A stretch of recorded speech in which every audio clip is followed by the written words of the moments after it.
नमस्ते बच्चों। आज हम कक्षा 8 के पाठ 3 अब्राहम लिंकन का पत्र पढ़ेंगे। ठीक है। जीवन के विविध अनुभवों की कसौटी पर खरा उतरने का गुण विद्यार्थी को विद्यालयीन शिक्षा और शिक्षक के जरिए प्राप्त होता है। इन्हीं सोचों को प्रथम अश्वेत अमेरिकी राष्ट्रपति अब्राहम लिंकन ने अपने पुत्र के शिक्षक को अपने चर्चित पत्र में लिखा है। उनकी अपेक्षा है कि उनका पुत्र उस विद्यालयी शिक्षा के जरिए जीतने के साथ हार का बोध कर सके। किताबों की मनमोहक दुनिया के साथ साथ वह प्राकृतिक सौंदर्य का बोध भी करे। वह अपने विचारों के प्रति अडिग और विश्वस्त रहे और अंत में लिंकन की दृढ़ आस्था है कि स्कूल उसे यह सिखाए कि नकल कर के पास होने से बेहतर है फेल हो जाना।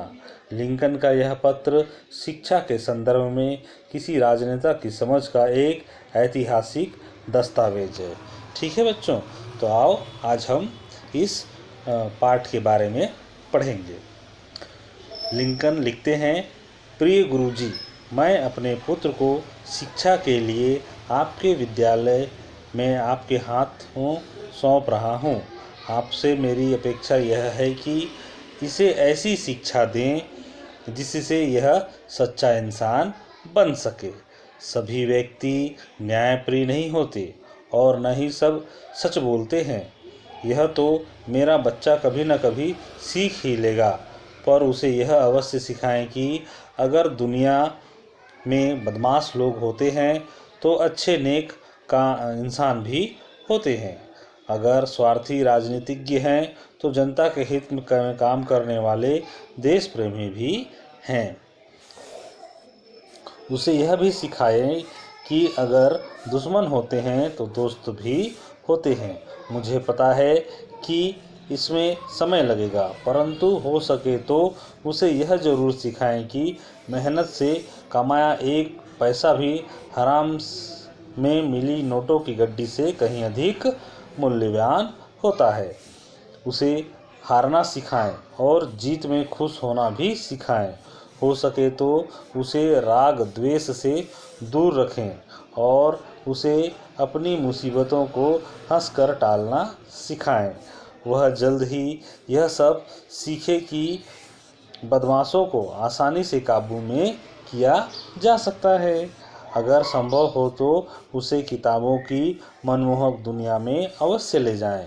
जैसा हम आप बच्चों लोगों को ले जाते हैं ना, बहुत सारी किताबें अलग अलग विषयों की, अलग अलग प्रकार की, अलग अलग लेखों की किताबें से आपको अवगत कराते हैं, पढ़ाते हैं। उसी प्रकार साथ साथ उसे प्रकृति की सुंदरता, नीले आसमान में उड़ते आज़ाद पक्षी, सुनहरी धूप में गुनगुनाती मधुमक्खियाँ और पहाड़ के ढलानों पर खिलखिलाते जंगली फूल की हंसी को भी निहारने दें। स्कूल में उसे सिखाएं कि नकल करके पास होने से फेल होना बेहतर है। चाहे सभी लोग उसे गलत कहें, परंतु वह अपने विचारों में पक्का विश्वास रखें और उन पर अडिग रहें। वह भले लोगों के साथ नेक व्यवहार करें और बदमाशों को करारा सबक सिखाएं। जब सब लोग भेड़ों की तरह एक ही रास्ते पर चल रहे हों तो उसमें भीड़ से अलग होकर अपना रास्ता बनाने की हिम्मत हो। उसे सिखाएं कि वह हर एक बात को धैर्यपूर्वक सुने, फिर उसे सत्य की कसौटी पर कसे और केवल अच्छाई को ही ग्रहण करे। ठीक है। अगर हो सके तो उसे दुख में भी हंसने की सीख दें। ठीक है। उसे समझाएं कि अगर रोना भी पड़े तो उसमें कोई शर्म की बात नहीं है। वह आलोचकों को नज़रअंदाज करे और चाटुकारों से सावधान रहे। वह अपने शरीर की ताकत के बूते पर भरपूर कमाई करे, परंतु अपनी आत्मा और अपने ईमान को कभी न बेचे। उसमें शक्ति हो कि चिल्लाती भीड़ के सामने भी खड़ा होकर अपने सत्य के लिए जूझता रहे। आप उसे हमेशा ऐसी सीख दें कि मानव जाति पर उसकी असीम श्रद्धा बनी रहे। मैंने अपने पत्र में बहुत कुछ लिखा है, देखें इसमें से क्या करना संभव है। आपका शुभेच्छु अब्राहम लिंकन। तो प्यारे बच्चों, ये जो अब्राहम लिंकन हैं, ये विश्व के सबसे शक्तिशाली देश अमेरिका के राष्ट्रपति थे। इन्होंने अपने बच्चे के स्कूल में शिक्षक को अपने बच्चे के लिए पत्र लिखा था कि वह शिक्षक उसके बच्चे में किन किन गुणों का विकास करेंगे और कैसे करेंगे। ठीक है, तो ये पाठ जो है हमें बहुत सारी सीख देता है। पहला सीख है, कभी भी झूठ नहीं बोलना है, हमेशा सत्य का साथ देना है। दूसरा है, कभी आलस्य नहीं करना है। तीसरा कि अब ईमानदारी से परीक्षा पास करनी है, नकल मार के परीक्षा पास नहीं करनी है, चाहे फेल होना ही क्यों ना पड़े। इसलिए फेल होने की नौबत आएगी ही नहीं। जब आप ईमानदारी से मेहनत करके पढ़ेंगे तो आपका मानसिक विकास होगा। ठीक है, उसके बाद उन्होंने प्रकृति से बच्चे को जोड़ने के लिए भी कहा है ना। प्रकृति में जैसे हम आप लोगों को जब पढ़ाते हैं तो बाहर, स्कूल के बाहर ले जाकर भी पेड़, पत्तियाँ, मिट्टी, पत्थर, इस बहुत सारी चीज़ों को दिए हैं, उनके बारे में सोचने, समझने और लिखने के लिए कहते हैं। वैसे ही उन्होंने अपने बच्चे के विषय में भी उस टीचर को कहा है। उसके बाद उन्होंने कहा है कि चाटुकारों से सावधान रहें, मतलब जो आपका हमेशा तारीफ़ करते रहते हैं उनसे सावधान रहने की भी सलाह दी है।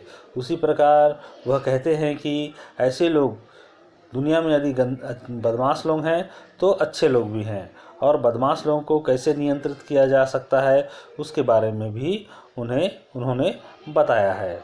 उसी प्रकार उन्होंने ये बताया कि हमेशा जीतने की सोचना अच्छी बात है, जीतने से खुश होना भी अच्छी बात है, लेकिन जब हार जाए तो हार में अपना संयम बरतने की भी बात कही है। उन्होंने कहा है, यदि रोने का अवसर मिले, यदि रोना ही पड़ जाए तो भी रोएं, और भी बहुत सारी उन्होंने इसमें बात कही है। वो कहते हैं कि जब आप सच्चे हैं तो सच को बताने के लिए आप अडिग रहें। ठीक है, इसी प्रकार उन्होंने बहुत सारी और भी बातें कही हैं, जैसा कि उन्होंने कहा है कि वह सभी काम करें जो मानव जाति के लिए उत्तम है। ठीक है, उन्होंने इस पाठ के जरिए आप लोगों को भी यह सलाह दी है कि आप अपने मेहनत से कमाई करें।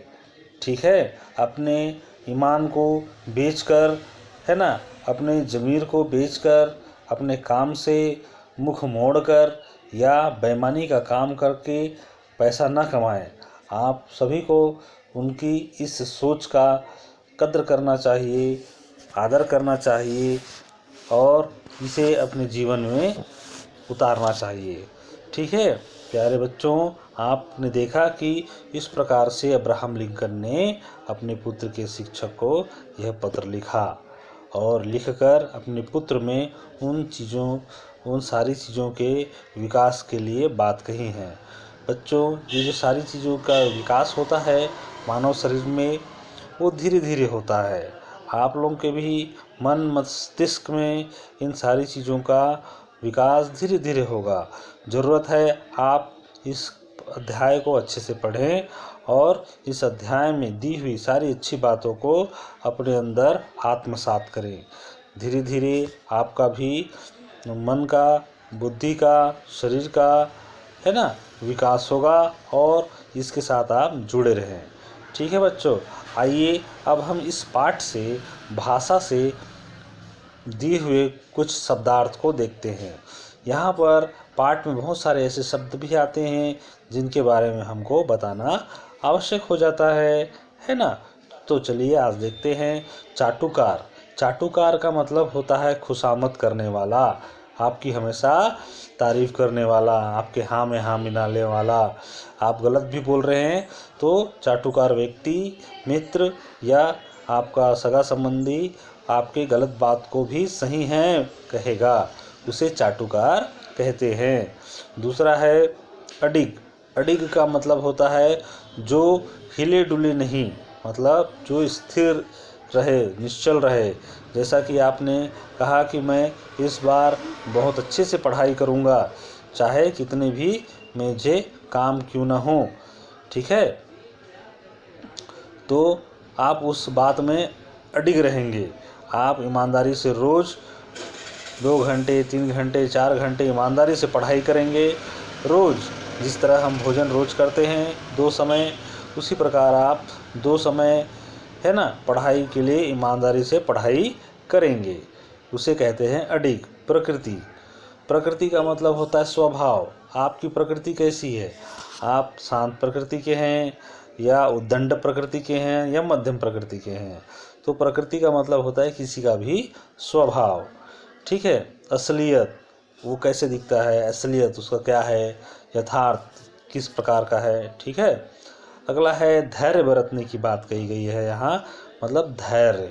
धैर्य का मतलब होता है उतावला न होना, है ना, उतावला न होने का भाव। जैसे मान लो आपको कहा गया कि आप धैर्य रखिए, आपको बहुत जल्दी कुछ अच्छा चीज़ मिलेगा, तो आप अपने घर वालों से बार बार बोलने लगते हैं कि नहीं मुझे दिखाओ, मुझे दिखाओ, मुझे क्या देना चाहते हो दिखाओ, मुझे दिखाओ। वैसा नहीं करना है, ठीक है, धैर्य बरतना है। यदि आपको कभी किसी ने कहा कि आपको मिलेगा या आपका होगा, है ना, थोड़ा इंतज़ार कीजिए, तो इंतज़ार करना है, धैर्य रखना है, ठीक है। असीम, एक शब्द आया है इस पाठ में, असीम। असीम का मतलब होता है जिसकी कोई सीमा ना हो, चारों तरफ अनंत तक, जिसकी कोई सीमा ना हो, जिसकी किसी सीमा ना मापी गई हो। अपरिमित, जिसे किसी ने अभी तक नापा नहीं है, उसे कहते हैं असीम, ठीक है प्यारे बच्चों। ये तो रहा भाषा से, ठीक है। अब देखते हैं इसमें जो प्रश्न आए हैं उन्हें देखते हैं। अब्राहम लिंकन पाठ से देखते हैं, ठीक है। पहला प्रश्न है कि अब्राहम लिंकन कौन थे, उन्होंने किसे पत्र लिखा। अब्राहम लिंकन कौन थे, उन्होंने किसे पत्र लिखा। अब्राहम लिंकन अमेरिका के राष्ट्रपति थे, उन्होंने अपने पुत्र के शिक्षक को पत्र लिखा। अब्राहम लिंकन अमेरिका के राष्ट्रपति थे, उन्होंने अपने पुत्र के शिक्षक को पत्र लिखा, ठीक है। अब दूसरा प्रश्न देखते हैं। अब्राहम लिंकन ने अपने पत्र में किस किस तरह के व्यक्तियों के बारे में लिखा। अब्राहम लिंकन ने अपने पत्र में किस किस तरह के व्यक्तियों के बारे में लिखा।